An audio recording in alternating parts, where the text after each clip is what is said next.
Hey everyone, so in today's video I'm going to be doing two tags. The first is going to be the Authortube Newbie 2.0 tag, which was created by Jenna Streety, and the second is going to be the Authortube OLDIE tag created by Lindsay Puckett. I've actually already done the Authortube Newbie tag, which is the original tag that Jenna Streety put out many years ago, but I was 15 then. That was like in 2017, and so things have changed, and I saw that Jenna put out an updated one for Authortube Newbie tag, and so I thought I would go through that so that you guys can get to know me first before I get into the oldie tag, because I have been on Authortube for a few years, so I'm not really a newbie anymore, but I thought it'd be a quick rapid fire kind of refresher for the first half of this video. So let's get started with the Authortube Newbie tag 2.0, and the first question is, what's your book's pitch? So I'm just going to read this directly off the screen because it's a bit longer. It's like a less than 100-word pitch for my current work in progress, Feeding Habits, which is the, I can't remember, 9th book, I think, of the Fostered series, second in the spin-off Mothwork, and it's not going to be published, but here's the pitch if you want it anyway. After splitting for half a year, Lonan and Harrison find themselves on separate trajectories toward the same outcome, inevitable isolation. For Lonan, this means navigating the remnants of a toxic romance amidst a miserable transition into what should be a promising life in Las Vegas. For Harrison, this means keeping little company and spiraling into what appears to be a bland, cyclical future.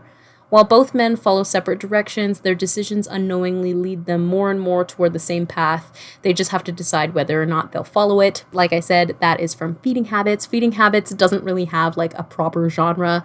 It's adult literary-ish, genre-y, action adventure-y kind of a book. It doesn't really have a distinct genre, but that is the pitch for Feeding Habits, which I'm currently working on. I'm about 33,000 words into it, so I'm a bit over halfway, I believe. The second question is, if you were a book, how would you pitch yourself? And how would I pitch myself? Maybe like Rachel is a bit socially awkward, pretentious, and has an intense passion for adjectives.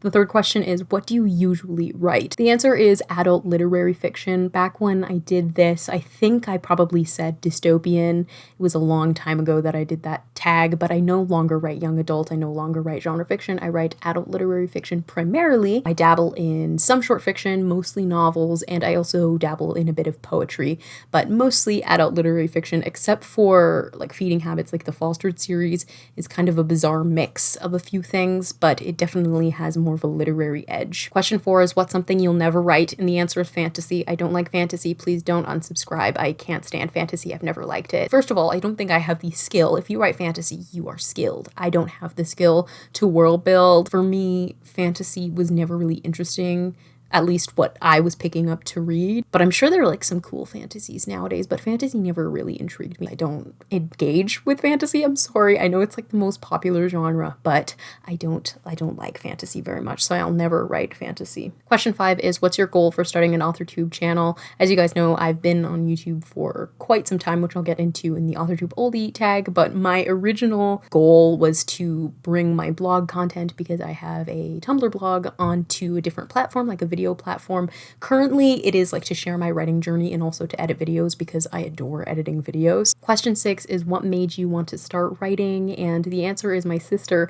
If you want to hear the full story, I've told it a few times on this channel, but I told it specifically in the original Authortube Newbie tag, which I did when I was 15, and I will link that in the description if you want to hear the whole reason why my sister is the reason why I write today. Question 7 is, what's your publishing path? And the answer is traditional publishing, though I'm not really looking toward publishing at least novels. I am actively always basically trying to publish a short story. I keep getting rejected for Primary Organs. Everybody keep her in your thoughts and prayers, because Primary Organs has gotten 6 rejections so far. But I only really try to publish poetry and short fiction. I'm not trying to publish novels. I used to be way too caught up in that, and so I don't really care to publish novels right now. Question 8 is, what content do you bring to the Authortube table? So I'd say cinematic writing vlogs. Cinematic might be like patting myself too much on the back, but I try to include some sort of narrative in the writing vlogs. I do some craft advice. I do a lot of book cover design, and I do a lot of like personal sit-down videos, like writing updates. Question 9 is, what is your biggest writing struggle? And that's definitely momentum and confidence. Like right now, I'm kind of on a down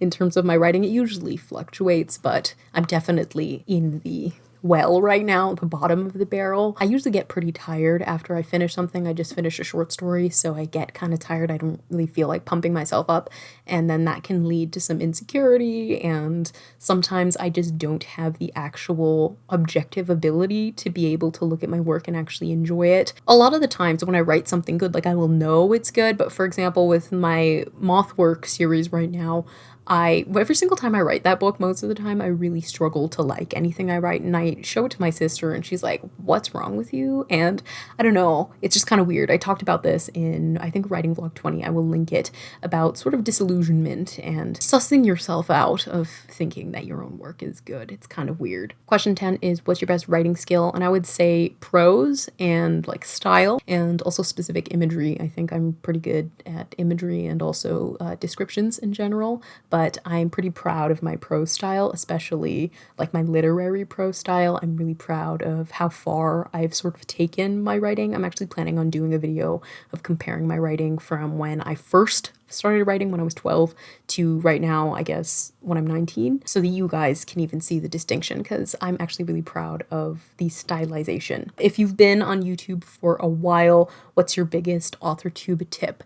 And my biggest tip I will talk about in a bit, but the gist is just be yourself. Post the content that you want to post. Question 13 is, are you looking for any new channels to follow, betas, CPs, or any other type of writing buddies? If so, tell us who you're looking for and connect with them in the comments. So I'm always definitely looking for channels to watch. I mentioned this in my Q&A video, but I don't really watch very much AuthorTube. I watch a lot of YouTube, but I don't really watch a lot of AuthorTube.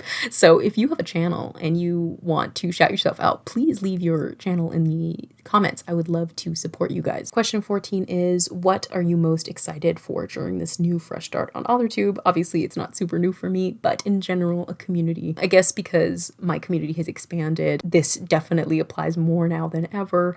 I am so excited to be talking to new people and to be able to share things that I enjoy. So that was the end of the Authortube Newbie tag 2.0. So now we're going to move into Lindsay Puckett's Authortube OLDIE tag. I absolutely love this tag and all of the questions. The first question is, how long have you had an Authortube channel? So I created the Rachel Writes YouTube account with the intention of posting YouTube videos in November of 2015, which means I was in grade 9 and I was 14, and I didn't actually post my first video until December of 2016, so about a year later, and I would have been 15 at the time. That was a making my book cover video. I was making a book cover for my novel I'm Disappointed, and that video is still actually like one of my most popular videos to this day. Consistent uploads started in 2017. In my Q&A, I thought for some reason that I only started consistently uploading in 2018, which is actually untrue. I actually did a lot of YouTube in 2017 as well. I posted a mix of writing and art videos.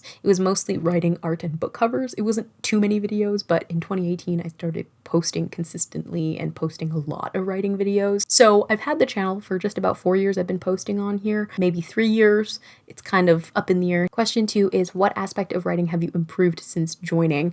And I feel like everybody has answered this with everything, but I definitely think everything. Clarity, specificity, imagery, the genre I want to be writing, style, the writer's voice, all of that stuff I've very much improved since starting this channel. Might not be specifically because of the channel or because of AuthorTube, like no shade, but it's mostly because I was doing a lot of practice in between, like basically a product of time, but I've learned a lot about my own writing style. I still probably struggle the same amount with story structure and stuff, but I've definitely gotten better at the actual like sentence line level of writing, and I'm really proud of that. Question 3 is, what are your biggest writing accomplishments since starting your channel? I got into my top choice writing university. When I started this channel, I had just started thinking about going to school. I got into my program last year, just finished my first year, I'm going into my second year, and so I got into my top choice writing program, which is a big accomplishment. I've also been published in literary magazines. I was published in Manila Review and Grain magazine, and I have a publication forthcoming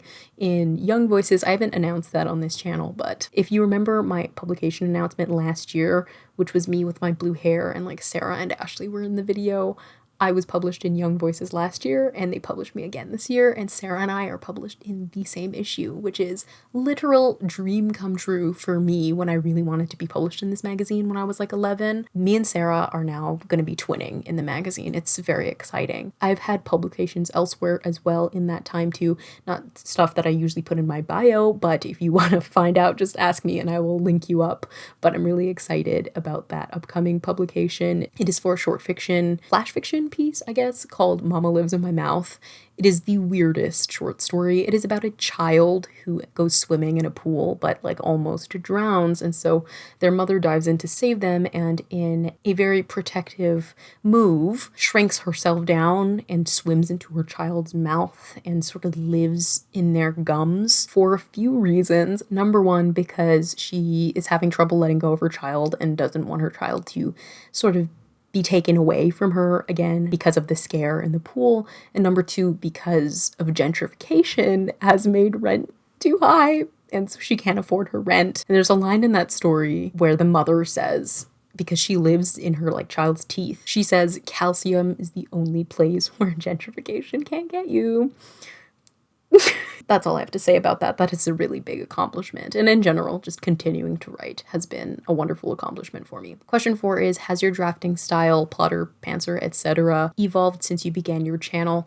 And the answer is no. I started my channel as a pantser, and I'm still a pantser. I have always adored not planning anything, and I have stuck with that. If outlining works for you, nothing against that. I absolutely welcome everybody of different methods to be on my channel. Personally, for me, outlines seem to sort of strip something from the prose that I can't regain in comparison to my work that I completely go into blind, and so that's why I prefer pantsing. Question 5 is, if you plan to publish, has your publishing path goals, traditional indie hybrid, changed since joining? And no, my goals have always been to be traditionally published. However, I care a lot less about publishing at this point, particularly in regards to novels. I'm not really stressing myself out about that anymore. I'm not working on a novel right now that I'm interested in publishing, and I probably won't for a few months, if not a few years. I've just been writing for myself and for my own enjoyment. And so back when I made the original Authortube Newbie tag, I think I was in the middle of revising my novel I'm Disappointed in hopes of querying it, and I was entering contests, I was talking to industry pros and really trying to get my footing, and now I don't really care too much about publishing novels.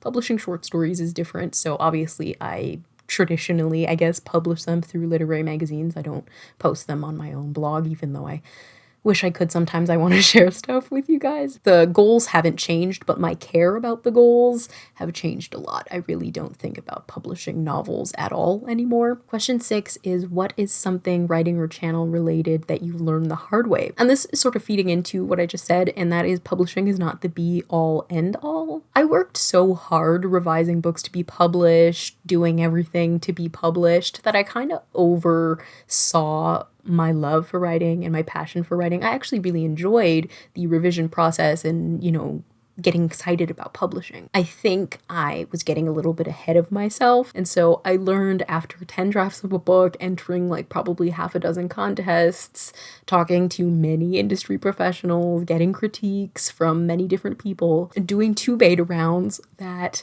publishing is not what is going to make my work valid. It's how I view my work that makes my work valid. And really, to me, it's been a lot more freeing to not know the outcome of things, to let go of the idea that everything is hingent on whether or not this book gets published, and just sort of enjoy it.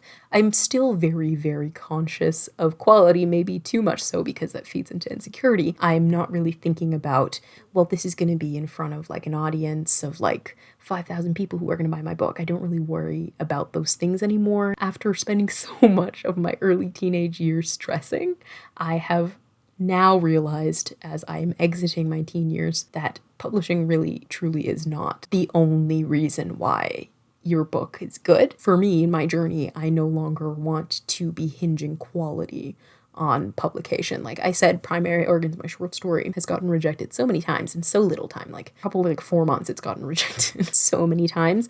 I don't think it's because the story's bad. I think it's because of other reasons. I think it's because, you know, there's so little space in magazines. It could be the style of the magazine, what they're looking for. They may have just published something similar. It just might not fit the particular market at the time. And I don't think it's a bad story. I actually think it's one of my better stories. I absolutely adore it. So I'm not going to let the rejection sort of hold me back. And I've always been like that, but I've sort of now come to consciousness with that ideology. Question 7 is, in what ways has Authortube changed since you started? And I've been watching Authortube from the beginning of Authortube. I'm very Gen Z, so I've always been on YouTube. Since YouTube was created, I was on YouTube. And so I have been on Authortube since there was no Authortube.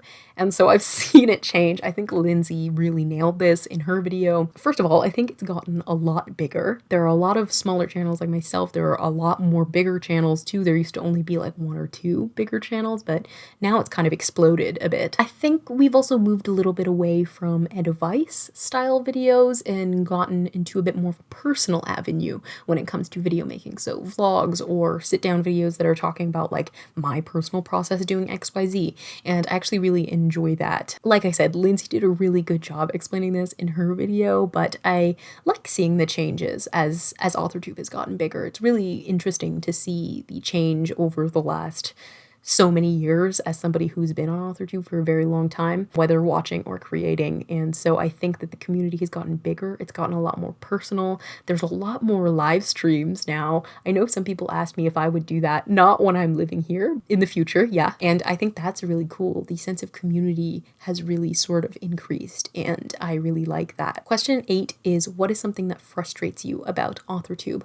I'm not sure if this is like frustrates, but an observation. Authortube is very white. It has always been very white. I'd love to see more diversity. I'd love to see more diverse creators sort of reach the numbers as some of my fellow white creators. That's really my biggest gripe. Question 9 is, what is your hope for the future of Authortube? And this sort of bounces off what I just said. And I definitely hope that more room is made for diverse creators and that we can see a bit like more diversity in sort of the upper channels, because I talked about this in my writing diversity video if you missed it, but the majority, to my knowledge, is white. That would be nice to see more diverse creators sort of get the platforms that they deserve too. Most of my experience on Authortube is actually really positive, but for the sake of this video, I think that we hopefully could move away from this we must publish sort of ideology.